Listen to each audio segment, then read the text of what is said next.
Assalamualaikum warahmatullahi wabarakatuh. Perkenalkan, nama saya Salsa Bella Fatihah dari Fakultas Ekonomi dan Bisnis Islam, Prodi Manajemen Bisnis Syariah, NIM 2150210087. Dalam video kali ini, saya akan memenuhi tugas mata kuliah pendidikan kewarganegaraan dengan tema Good Governance. Good governance mengandung arti yaitu penyelenggaraan pemerintah yang efektif, efisien, transparan, akuntabel, dan bertanggung jawab. Efektif artinya penyelenggaraan tepat sasaran sesuai dengan perencanaan strategis yang ditetapkan. Efisien artinya penyelenggaraan dilakukan secara hemat berdaya, guna dan berhasil guna. Transparan artinya segala kebijakan yang dilakukan oleh penyelenggara negara itu adalah terbuka. Semua orang melakukan dapat pengawasan secara langsung sehingga mereka dapat memberikan penilaian kinerja terhadap hasil yang dicapai. Akuntabel artinya penyelenggara pemerintah bertanggung jawab terhadap kebijakan yang ditetapkan serta mempertanggungjawabkan kinerja kepada seluruh warga negara pada setiap akhir tahun penyelenggaraan pemerintah. Prinsip dalam Good Governance. Prinsip-prinsip good governance menurut Kamus Besar Bahasa Indonesia dikatakan bahwa prinsip mengandung pengertian asas atau kebenaran yang menjadi pokok dasar berpikir dan bertindak dan sebagainya. Faktor yang ditekankan di sini adalah bagaimana suatu prinsip dapat diterapkan secara nyata dalam kehidupan sehari-hari sebagai suatu kebenaran umum, bukan sekedar mengetahui atau memahami saja hakikat daripada prinsip itu sendiri. Dalam Peraturan Pemerintahan Nomor 101 Tahun 2000, prinsip-prinsip kepemerintahan yang baik terdiri dari yang pertama yaitu profesionalitas, yaitu meningkatkan kemampuan dan moral penyelenggara pemerintahan agar mampu memberikan pelayanan yang mudah, cepat, tepat dengan biaya yang terjangkau. Yang kedua yaitu akuntabilitas, yaitu meningkatkan akuntabilitas para pengambil keputusan dalam segala bidang yang menyangkut kepentingan masyarakat. Yang ketiga yaitu transparansi, yaitu menciptakan kepercayaan timbal balik antara pemerintah dan masyarakat melalui penyediaan informasi dan menjamin kemudahan di dalam memperoleh informasi yang akurat dan memadai.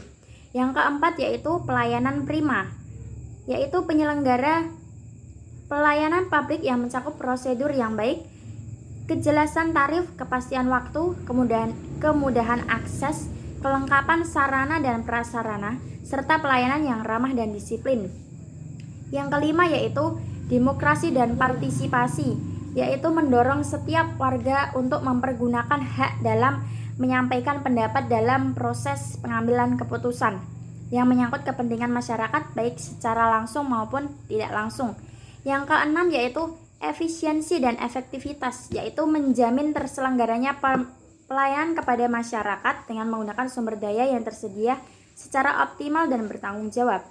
Yang ketujuh yaitu supremasi hukum dan dapat diterima oleh seluruh masyarakat, mewujudkan adanya penegakan hukum yang adil bagi semua pihak tanpa pengecualian, menjunjung tinggi HAM, dan memperhatikan nilai-nilai yang hidup dalam bermasyarakat.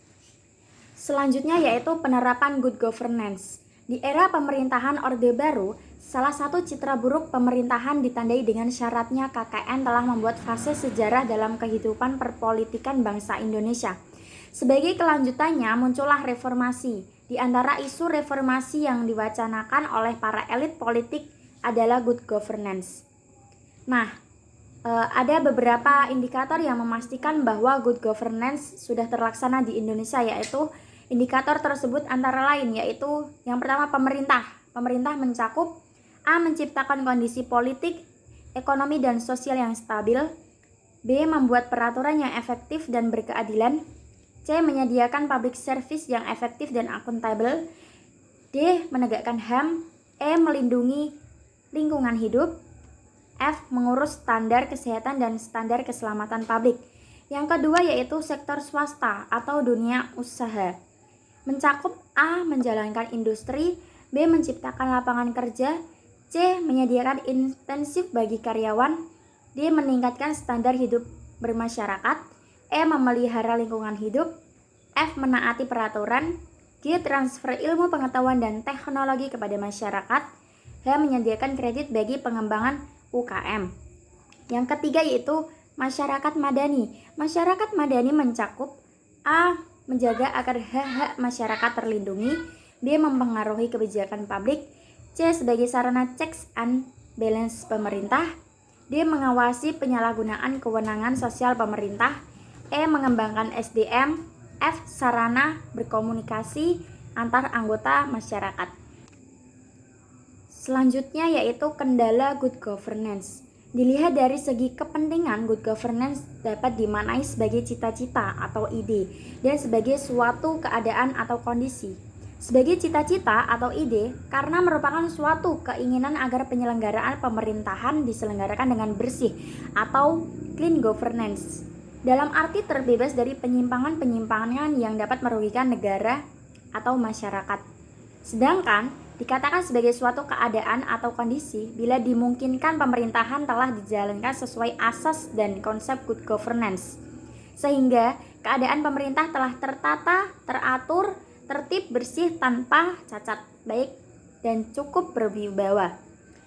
Akan tetapi, secara filosofis, good governance dimaknai sebagai tindakan atau tingkah laku yang didasarkan pada nilai-nilai dan bersifat mengarahkan pengendalian atau mempengaruhi masyarakat atau publik untuk mewujudkan nilai-nilai itu di dalam tindakan dalam kehidupan keseharian.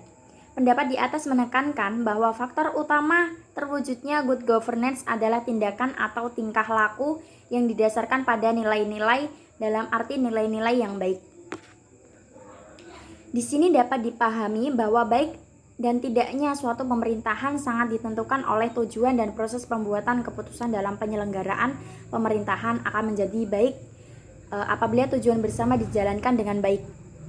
Proses pengambilan keputusan yang berorientasi pada tujuan bersama, pemerintahan dalam menyelenggarakan fungsi dan menjalankan kewenangan dengan sebaik-baiknya secara terus-menerus atau berkelanjutan. Dan akan menjadi buruk apabila tujuan yang sempit hanya khusus untuk kepentingan pemerintahan. Proses pengambilan keputusan ditentukan sendiri oleh pemerintah dan disalahgunakan. Penyelenggaraan pemerintahan terpecah-pecah atau tidak jalan. Nah, suatu pemerintahan yang baik atau good governance akan lahir dari suatu pemerintahan yang bersih atau clean governance. Pemerintahan yang baik hanya dapat terwujud manakala diselenggarakan oleh pemerintah yang baik, dan pemerintah akan baik apabila dilandaskan pada prinsip transparansi dan akuntabilitas. Oleh karena itu, bagaimana dapat mewujudkan kondisi pemerintahan yang baik? Hal ini dikiranya kembali pada lembaga atau pejabat yang menerima tugas dan tanggung jawab sebagai penyelenggara pemerintahan, termasuk komunitas masyarakat dan organisasi non-masyarakat. Selanjutnya yaitu upaya agar prinsip good governance dapat diterapkan agar tercipta pemerintahan yang bersih dari KKN, yaitu dengan cara penerapan good governance di Indonesia dilatar belakangi oleh dua hal yang sangat mendasar, yaitu yang pertama tuntutan eksternal. Pengaruh globalisasi telah memaksa kita untuk menerapkan good governance. Istilah good governance mulai mengemuka di Indonesia pada tahun 1990-an. Dan yang kedua yaitu tuntutan internal. Nah, pelaksanaan good governance yang baik adalah bertumpu pada 3 pilar. Dalam penerapannya akan berjalan dengan baik jika didukung oleh 3 pilar yang saling berhubungan, yaitu negara atau pemerintah dan perangkatnya sebagai regulator, dunia usaha atau swasta sebagai pelaku pasar, dan masyarakat sebagai pengguna produk dari dunia usaha. Sehingga menjalankan good governance seyogyanya dilakukan bersama-sama pada 3 pilar atau elemen tersebut. Bila pelaksana hanya dibebankan oleh pemerintah saja, maka keberhasilan kurang optimal dan bahkan memerlukan waktu yang panjang. Sekian penjelasan dari saya. Mohon maaf apabila ada kesalahan kata maupun perbuatan. Wallahu muwaffiq ila aqwamit thoriq. Wassalamualaikum warahmatullahi wabarakatuh.